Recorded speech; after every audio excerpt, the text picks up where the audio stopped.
दरिया हो या पहाड़ टकराना चाहिए, जब तक न टूटे सांस जिए जाना चाहिए। कहता है ना कि इंसान शारीरिक मौत से पहले अगर मन से मर गया ना, मन से हार गया तो उसकी मौत हो गई। जिंदगी में 2 बार मरना बड़ा दुखदायी होता है। तो जब तक सांस है, चाहे आगे दरिया हो पहाड़ हो, टकराना चाहिए, लोहा लेना चाहिए, ठीक है, लोहा मनाना चाहिए। जो भी हो सीख कुछ ना कुछ जरूर मिलती है। आपके सामने तो रीट है, जी हाँ, रीट की जो फुल विज्ञप्ति है वो जारी हो चुकी है, आप सभी को पता है। अपन सीधा बात करेंगे आज सबसे जो मेन टॉपिक आपका है कि क्या फर्स्ट ईयर वाले योग्य है या नहीं है, उसकी बात करेंगे, ठीक है। तो देखिएगा, ये रीट का ऑफिशियल नोटिफिकेशन आया था, अभी फुल विज्ञप्ति आ गई है, एग्जाम डेट वगैरह आप सभी को बता रखी है मैंने, ठीक है, कि इसकी एग्जाम है वो 27 फरवरी को है। हाँ है, ठीक है ना। बाकी एक लाइन साइड में और लिख रखी कोष्टक में, लेकिन आपको उस पर ध्यान नहीं देना, आपका ध्यान अभी सिर्फ 27 फरवरी पे होना चाहिए, ठीक है। हाँ, और फॉर्म है वो 18 तारीख से स्टार्ट हो रहे हैं, भरवा देना आप फॉर्म, ठीक है। और प्रवेश पत्र 19 फरवरी को आ जाएंगे। हम बात करेंगे सीधी योग्यता की कि रीट के अंदर कौन कौन बैठ सकता है अभ्यर्थी, ठीक है। तो देखो L1 की बात करते हैं पहले, उसके बाद में है वो आपके सामने L2 की बात भी करूंगा, आप चिंता मत कीजिए, ठीक है। L1 की बात करते हैं। L1 का मतलब कौन होगा सर, L1 का एग्जाम कौन देगा? तो L1 का एग्जाम वो देंगे जिन्होंने BSTC कर रखी है, जो BSTC करते हैं। BSTC कह सकते हो या आप इसे DLED कह सकते हो, दोनों में से जो भी आपके हैं वो अगर आपने कर रखा है तो आप क्या कर सकते हैं, रीट L1 का एग्जाम दे सकते हैं, ठीक है, ठीक है। इसमें कौन कौन बैठ सकता है उसकी बात करते हैं, बढ़िया ध्यान से समझना अच्छे प्रकार से।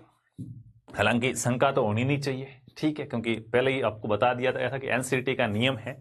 पिछली रीट में हम मानते हैं कि जरूर फर्स्ट ईयर वाले पात्र नहीं थे। अगर किसी ने पिछली रीट में फर्स्ट ईयर में पढ़ रहा था और पात्रता हासिल की है तो वो इनवैलिड है, वो वैलिड नहीं है, क्योंकि ये जो नियम है ये इस रीट से ही लागू हो रहा है। पिछली रीट में ये नियम लागू नहीं था और इसके संकेत आपको पहले से दिए थे, क्योंकि पिछली रीट के कुछ दिन बाद ही एनसीईआरटी का नया रूल्स आया था। कोर्ट में क्या मामला गया था, किसने पैरवी की, सारी बातें आपको मैंने वीडियो बना के बताई थी और कहा था कि पूरे चांसेस है फर्स्ट ईयर वाले योग्य होंगे। अगर योग्य नहीं किया तो भर्ती क्या है, कोर्ट में जाएगी। वो अगर चाहेगी कि भर्ती को लंबी खींचना है तो वो कोर्ट में भी ले जाने के लिए फिर नहीं करेंगे योग्य। लेकिन नहीं चाहती सरकार ऐसा कि भर्ती किसी भी प्रकार से फंसे, तो क्या है, उन्होंने स्पष्ट कह दिया कि भाई क्या क्या मैटर है। देखो, रीट 2024 में बैठने हेतु न्यूनतम शैक्षणिक योग्यता है, ठीक है, L1 की बात कर रहा हूं। 1 से 5 लेवल 1 के शिक्षकों के लिए न्यूनतम योग्यता है, ठीक है, ठीक है। क्या है देखिएगा, न्यूनतम 50% अंकों के साथ उच्चतर माध्यमिक बोर्ड एग्जाम, वो 50% अंकों के साथ, वो सबका है, ठीक है। तभी तो आपने BSTC की है, वरना तो BSTC में ये सिस्टम है। प्रारंभिक शिक्षा शास्त्र में, प्रारंभिक शिक्षा शास्त्र का मतलब क्या, एलिमेंट्री एजुकेशन, जो आपका प्रारंभिक शिक्षा पहली से 5वीं तक की एजुकेशन का कोई आपके पास द्विवर्षीय डिप्लोमा होना चाहिए, 2 वर्ष का डिप्लोमा होना चाहिए।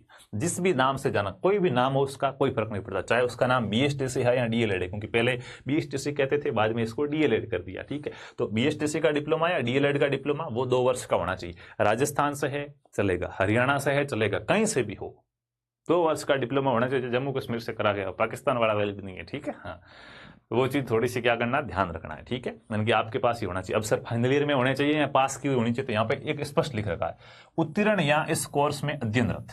या तो आपने BSTC पास कर ली है तो भी आप इसके लिए योग्य हैं, या आप अध्ययनरत हो, इसके अंदर पढ़ रहे हो तो भी क्या है, आप पास है। अब इसमें यह नहीं लिखा हुआ कि अंतिम वर्ष में अध्ययनरत, पिछले आप विज्ञप्ति देखो उसमें लिखा हुआ अंतिम वर्ष में अध्ययन, लास्ट ईयर यानी कि सेकंड ईयर में आप हो तो ही आप योग्य हो। लेकिन इसमें ऐसा कुछ नहीं, इसमें है कि अध्ययनरत। आपने उसमें एडमिशन ले लिया है, चाहे आपका अभी फर्स्ट ईयर का एग्जाम हुआ या नहीं हुआ, कोई फर्क नहीं। ये रीट की विज्ञप्ति आई है ना, इससे पहले पहले आपकी वहां कागजों में एडमिशन डेट लगी हुई होनी चाहिए कि इस बच्चे का एडमिशन BSTC में इतनी तारीख को हो गया। तो राजस्थान वालों का तो अपना सारों का हो गया है, 24 वालों का भी, ठीक है। और जो बाहर से कर रहे हैं वो देख लेना, रीट की विज्ञप्ति से पहले पहले आपकी एडमिशन डेट है तो आप रीट के अंदर फॉर्म भर सकते हैं, ठीक है। तो बाहरी राज्यों वाले, राजस्थान वाले सभी आप फर्स्ट ईयर में पढ़ रहे हैं, जिन्होंने इस बार BSTC 2024 का एग्जाम दिया है वो भी रीट के अंदर क्या है, योग्य है। 22 वाले भी हैं, 23 वाले भी हैं, सभी योग्य है। मतलब आज दिन तक जो BSTC में भी पढ़ रहा है, जो कल ही कॉलेज गया है पहली बार, वो भी रीट के अंदर क्या है, योग्य है। तो ये आपका एक डाउट नजर आया हो तो मान रखना थोड़ा, ठीक है। हाँ, लाइक करना। दूसरा, 45% अंकों के साथ वही है, कोई दूसरा डिप्लोमा क्रियाविधि वगैरह का, वो 50% अंकों के साथ 4 वर्षीय प्रारंभिक शिक्षा शास्त्र में जिसने किसने BLED कर रखी है तो वो भी योग्य है, ठीक है। 50% अंकों के साथ क्या, शिक्षा विज्ञान का जो विशेष शिक्षा, जिनने स्पेशल BSTC वगैरह कर रखी वो भी योग्य है, ठीक है। और स्नातक और प्रारंभिक शिक्षा में द्विवर्षीय डिप्लोमा, चाहे किसी भी नाम से जाना जाता हो, ठीक है। स्नातक एवं प्रारंभिक शिक्षा में द्विवर्षीय डिप्लोमा। अच्छा, यहाँ पे आपने सर को मैंने ग्रेजुएशन भी कर रखी, BEd भी कर रखी, तो फॉर्म भर सकता हूँ? तो नहीं, ग्रेजुएशन के साथ इन्होंने प्रारंभिक शिक्षा का डिप्लोमा लिखा, BSTC होनी चाहिए, बीएचटीसी है तो ही आप क्या है L1 का फॉर्म भर सकते हो। तो ये तो क्या है L1 की होगी अपनी बात, ठीक है। तो जो भी L1 की तैयारी करना चाहते हैं बढ़िया अच्छे प्रकार से जुड़ जाइएगा। साइकोलॉजी आप सभी को पता है कि आपके 30 क्वेश्चन यहाँ से सीधे आने वाले हैं। इसके अलावा जो शिक्षण विधियां हैं, जैसे आपके L1 की बात करूं तो हिंदी की शिक्षण विधियां आपके आएगी, जो आप भाषा लोगे उसकी शिक्षण विधियां आएंगी। हम यहाँ पे हिंदी और संस्कृत की शिक्षण विधियां पढ़ा रहे हैं। फर्स्ट भाषा हमारी हिंदी है, भाषा प्रथम हिंदी है, भाषा सेकंड के रूप में आपको संस्कृत की शिक्षण विधियां हम पढ़ा रहे हैं। इसके अलावा आपके गणित आती है एग्जाम में और पर्यावरण अध्ययन आता है। तो इनकी जो शिक्षण विधियां हैं, 4 भागों की शिक्षण विधियां और 30 क्वेश्चन साइकोलॉजी के, ये मित्रों टोटल बना के पूरी संभावना है कि आपके 70 से 75 अंकों का मैटर बनाएंगे, 70 से 75 क्वेश्चन आएंगे, ठीक है। तो ये बैच आपका आरपी स्टडी ऐप पे स्टार्ट हो चुका है, कल स्टार्ट हुआ है, अभी ज्यादा लेट नहीं हुए, जुड़ जाओ फटाफट से, ठीक है।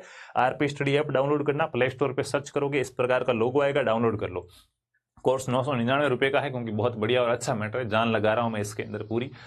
लेकिन अभी बच्चे कह रहे सर एक बार ऑफर दो थोड़ा सा, तो अभी शुरुआत किया है तो बच्चे कह रहे सर हम जुड़ रहे हैं एक बार, बाद में भले ही, क्योंकि बाद में बीच में बच्चा जुड़ता है वो डिस्टर्ब होता है। बीच में जुड़ने के बाद वो सीधी क्लास देखता है। कोर्स बढ़ाने की रेट क्या है, ऐसे 5 क्लासें होगी, फिर बच्चा जुड़ता है सीधी 5वीं देखता है, फिर 5वीं में कुछ समझ नहीं तो सर ये आपने समझा नहीं, तो भाई वो 4थी में समझा रखा है वो देख। तो उस वजह से हमारा माइंड डिस्टर्ब होता है। तो कहते हैं भाई एक बार अपना एडमिशन हो गया उसका हो गया, बस खत्म बात।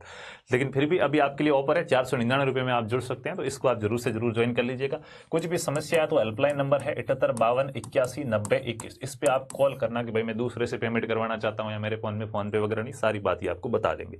बात करें L2 के सिलेबस की, या L2 में कौन कौन योग्य, क्योंकि जो पीटीटी 4 वर्ष वाले बच्चे हैं उनको संदेह था कि सर हम योग्य है या नहीं है, तो देखो उनकी भी बात करते हैं, ठीक है।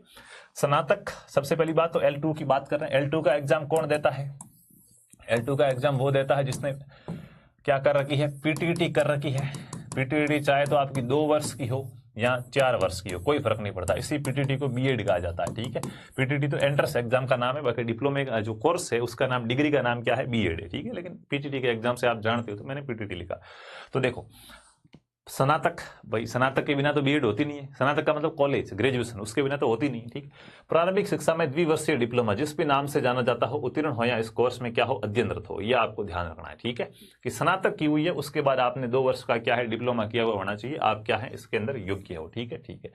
दूसरा है 50% अंकों के साथ बीएड, और क्या है बीएड कोर्स में अध्ययनरत या उत्तीर्ण। देख लो यहाँ पे आपको स्पष्ट मिल गया कि यहाँ तो आपने बीएड पास कर ली है, या बीएड में आप क्या है अध्ययनरत हो, तो भी आप क्या कर सकते हो, फॉर्म भर सकते हो। तो आप जो 4 वर्ष वाली 2 वर्ष वाली बीएड में है, चाहे तो आप फर्स्ट ईयर में पढ़ रहे हो या सेकंड ईयर में पढ़ रहे हो, आप फॉर्म भर सकते हो।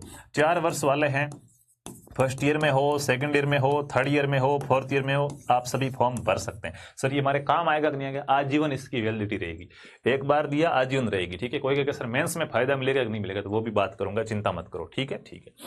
तो ये सारे आपके मैंने आपको बता दिए। कुल मिलाकर देखो 4 वर्ष वाला भी यहाँ पे लिखा हुआ है कि 50% अंकों के साथ उत्तर माध्यमिक शिक्षा, 12वीं के बाद होता है तो 12वीं में 50%, उसके बाद 4 वर्षीय प्रारंभिक शिक्षा शास्त्र में डिप्लोमा, उत्तीर्ण हो या इस कोर्स में अध्ययनरत हो, चलेगा। आप पास कर दिया 4 वर्ष वाला या 4 वर्ष वाले में पढ़ रहे हो तो भी चलेगा। ये सारी अहर्तें हैं, मैं टेलीग्राम चैनल पे भी डालूंगा पूरा नोटिफिकेशन, आप इसको अच्छे से पढ़ लेना। बाकी नियम वही एनसीटी के रहेंगे, इन्होंने स्पष्ट लिखा एनसीटी के जो गाइडलाइन है, जो इस पे एनसीटी ने जो नियम दे रखे वही हम मानेंगे, ठीक है। वो हमारे लिए क्या है, सर्वोपरि है। तो ये सारी जो भी सूचना है मैं टेलीग्राम चैनल पर डालूंगा, आप इसको अच्छे से पढ़ लेना, ठीक है।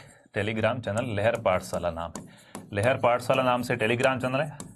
अपने किसी भी दोस्त को टेलीग्राम पे आगे लगा देना @ और L बड़ा LEHAR, P छोटा ही है, ठीक है, PATHSLA, स्पेस नहीं देना। ये मैसेज भेजोगे लिख के तो ब्लू हो जाएगा, तो इस पर टिक करते ही सीधा हमारा ग्रुप आएगा, उसको ज्वाइन कर लेना, ठीक है। बाकी आपको ऐप का बता दिया, कोर्स का बता दिया। अब रही बात कि सर फायदा है या नुकसान है, चलो हम योग्य तो हो गए, क्या फायदा है या क्या नुकसान। तो देखो सबसे पहली बात करते हैं कि रीट की पात्रता आजीवन कर दी है, ठीक है ना। यहाँ नोटिफिकेशन में लिखा हुआ है आजीवन है रीट की पात्रता, ठीक है। मैं चलो खोज के आपको बता देता हूँ, भरोसा हो जाए थोड़ा आपको। कहाँ लिखा हुआ था भाई रीट की पात्रता आजीवन वाला? हाँ, अभी मैंने इस पूरे नोटिफिकेशन को पढ़ा है तो मेरे सामने आया है कि रीट की पात्रता है वो आपकी आजीवन रहेगी, चिंता करने की कोई आवश्यकता नहीं है, ठीक है। हाँ ये देखो यहाँ पे लिखा हुआ है। ज्यादा बड़ा हो गया क्या? चलो कोई बात नहीं, इतना भी बड़ा नहीं होना चाहिए भाई, है। हाँ देखो समय से पहले क्या है, ये पूरा बड़ा हो रहा, तो भाई ये तो अभी पीछे रह गया अपने, तो बाकी वाला चलो एक मैं और वीडियो बनाऊंगा जिसमें कुछ और बातें पीछे रही जो आपको मैं समझा दूंगा, ठीक है।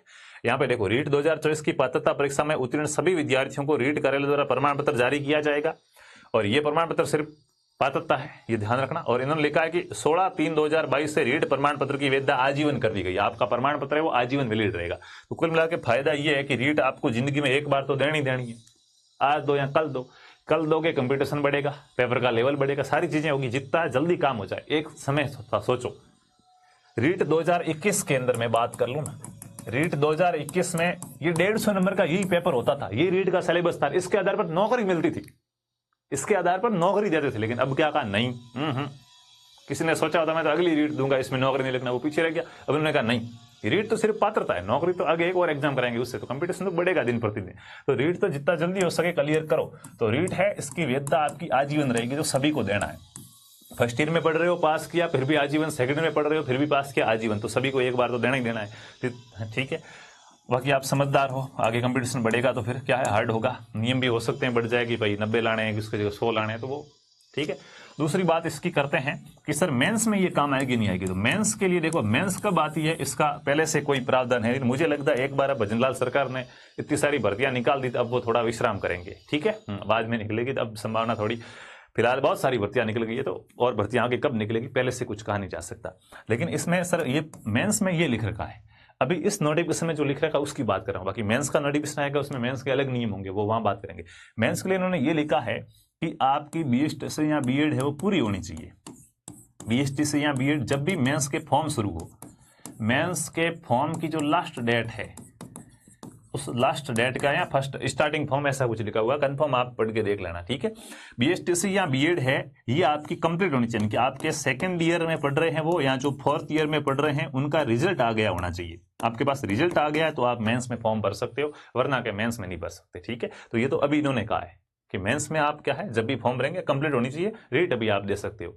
तो फायदा ये एक प्रकार से, जब मेंस आएगी तो सिर्फ मेंस की तैयारी करनी है। अब की बार मान लो चलो इसमें आप मेंस में होगी नहीं, तो अगली मेंस आएगी तो परी का तो झंझट नहीं है ना, लोग परी की तैयारी करेंगे, अपन सीधी मेंस की करेंगे, एक स्टेप उनसे आगे। तो अभी आपको ये देना है, ठीक है, ठीक है। बाकी मेंस का क्या नियम रहता है, वो मेंस आएगी तब पता चलेगा, क्या पता मेंस 6 महीने में आएगी, 12 महीने में आएगी, 1 साल में आएगी, कुछ पता नहीं, ठीक है। तो मेंस आएगी तो मेंस में और नियम लिखे होते हैं कि इसका फॉर्म कौन कौन भर सकता है, वहां पे हो सकता है इसमें कोई चेंजेस भी हो या यही रहे, तो वो आगे की बातें आगे पता चलेगी। तो ये एक बेसिक सी जानकारी थी कि योग्य कौन कौन है, तो उसको मैंने अच्छे प्रकार से आपको बता दिया है कि रीट में पात्र कौन कौन है। उम्मीद है अच्छी लगी हुई क्लास। और भी रीट से संबंधित आपके यहाँ एक एज का पूछते हैं बच्चे कि सर एज 18 साल जरूरी है क्या, नहीं, एज का यहाँ पे कहीं लिखा हुआ नहीं है, एज जितनी भी है चलेगी, मिनिमम एज का कोई प्रावधान नहीं कि कम से कम इतनी होनी चाहिए, ठीक है। हाँ, तो आप फॉर्म भर सकते हैं सभी। और भी कोई डाउट है कमेंट कर देना, मैं उस पर भी वीडियो बना के आपको सारी बातें वो अच्छे से बता दूंगा। धन्यवाद।